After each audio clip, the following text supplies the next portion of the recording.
Frederik Andersen. You have got to be kidding me. Hold on a second. Got to be kidding me. Hold on a second. Frederik Andersen gets hurt, and you're all worried about the Toronto Maple Leafs. Leafs Nation is all worried about the Toronto Maple Leafs. And again, I am not the prisoner of the moment on this show. Sometimes I try to bring some sort of sanity to the proceedings. But were you not worried about the Toronto Maple Leafs and all those guys who hadn't scored and losing games without Freddie Andersen? I got news for you. I'm still worried about all that. And it's not just a guy's situation. That power play still isn't moving. That power play that on paper is supposed to be the best in the league still isn't doing a damn thing since December 1st. They're bottom third. Okay. I'm still concerned about Austin Matthews, a goal in 11 games. Still pretty concerned about William Nylander, a goal in 18 games. Still concerned about that power play. Still concerned that the penalty kill wasn't very good. I think these are all still real concerns that one game does not alleviate, so I'll go big picture right there with you. Okay. What I'm saying is last night felt good for the Leafs. That's a good hockey team they beat. Wasn't perfect by any stretch of the imagination, but it didn't rectify any of these other concerns. Oh, yeah, that huge concern about all these guys who haven't scored goals and how the power play sucks, right? And right now the penalty killing, even though Yes. they were missing their top two goalies and really only their top goalie, because that's the only one that matters on this team. This is a huge concern that Matthews isn't scoring goals, Kadri isn't scoring goals, and yet they're third in the league in goals. Like, I don't understand how those because they loaded up in the first 2 months. People freak out about these things. If you think they're bad, then you worry. Do you think Austin Matthews is not a good hockey player? Never said that in a million years. But why would you be worried about guys who you see get opportunities if they go cold? If you don't see opportunities, then say, I don't see opportunities. They're third in the league in goal scoring, and people are flipping out. It makes no sense to me. But I understand. Where are they since December 1st in goal scoring? Like, this has been, Tim, you have to acknowledge, this has been 2 seasons for this hockey club. The math, it's there. That's not debatable. 2 seasons of what? The first up to December 1st, and then after December 1st. I'm just telling you, don't take it in small sample size. Use the entire sample size, because usually that will tell you more about a team, especially one that has had injuries in the mix. And this team one injury. Matthews was out for a while. But he has been back for a while, Tim. Okay. The one injury we're talking about is Frederik Andersen. Nylander didn't play. No. He's going to score goals. He hasn't scored goals. Is he going to score goals? So William Nylander, at the age of 21, is going to regress to the point where he'll never score another goal in the NHL. Well, regress to where? At his peak, he's a 20-goal guy. Tim, what are we talking about with William Nylander? At 21. He's a 20-goal. You're telling me Told you we were regressing. gonna argue. 20? He's a 20-goal guy.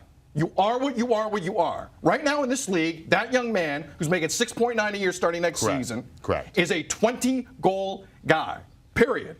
He's not an Art Ross Trophy winner. Nope. He's not a first liner on like 13 other teams in this league. He is that. So the fact that he has a goal in 18 games maybe isn't that far from how much he has to come back and catch up to the rest of the pack in this league. But you're freaking out about a team that is third in the league in goals, and you're saying these are the reasons, yet they're third in the league in goals. And let me ask you a question. Don't you think players get, I've asked you this like 5 times on this show, don't you think players get better with age? Like, don't you think Nylander will get better because the peak for every NHL player is now 20 or 21? Well, William Nylander is. Tim, I got news for you. Considering how often you, do you think William Nylander will be? Hold on a second. His career high will be 20 goals. Hold on. You said something. I'll bet you a lot of money. You said something very interesting. What is the peak on a player? If you're playing these kids this early, the peak is way earlier than it used to be. If you're sticking players in your lineup because of the salary cap and paying them nothing because this is your window, your peak ain't 29 anymore. Your peak's like 25 if you want to win cups. If you're paying them $6.9 million. If you're paying them decent money. Are we paying players now for what they're projecting to be or what they've done? What's the change been? It's projection. Right. Yeah, it's projection. And if you're looking Except around... for Connor McDavid, it's projection. Right, because Connor McDavid had already won an Art Ross Trophy before he did it. Because he's ridiculous. And he's really good. And Draisaitl was the complete other way on that because he had 2 good playoff months. And we've seen guys, young guys, I don't know about Johnny Gaudreau's first year with money. Johnny Gaudreau has gotten better. Correct. I'll stay with the Flames. Matthew Tkachuk is about to get paid. He is on pace for 94 points. And deserves it. Right. He's already passed his career high. Matthew Tkachuk's ridiculous. Career high. He's already passed his career high. Matthew Tkachuk is 2 times the player that William Nylander is. Because young players get better as they get older. See, but you're not telling me what kind of young player you're talking about. What I'm saying is William Nylander's overrated. But Matthew Tkachuk's not overrated. Johnny Gaudreau's not overrated. I'm not telling you that William Nylander is not overrated. What I am telling you is William Nylander will score more than one goal, and the team that he plays for has an abundance of talent taking up prime minutes and is still third in the league in goal scoring. And if you pull each one of these guys at a certain juncture in time, you can find slumps because there's a lot of guys on the team that can score, and a bunch of other NHL teams are very jealous of the scoring depth on this team. So at times, players will go away, and then they'll come back, and yet the overall team is all right.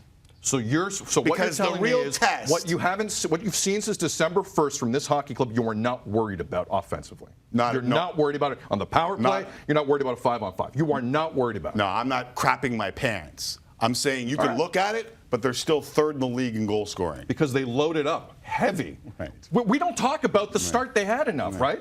They were ridiculous. Everyone talked about Tim, they were the best team in the league. They weren't the best team in the league. They were scoring 6 goals a night. Tampa and Buffalo were the best teams in the league. They were the best scoring team in the league, to go to the stat that you keep reading. They were loading up on 6 goals a night. Tampa for most of the year has been the top scoring team in the league. Maybe 10 games, are you talking about? Are you talking the about first 10, month. The first 10 games? They were going off on the first month. Without Nylander, they were going off in the first month. Right. Everyone was having fun. Why are we yelling at each other?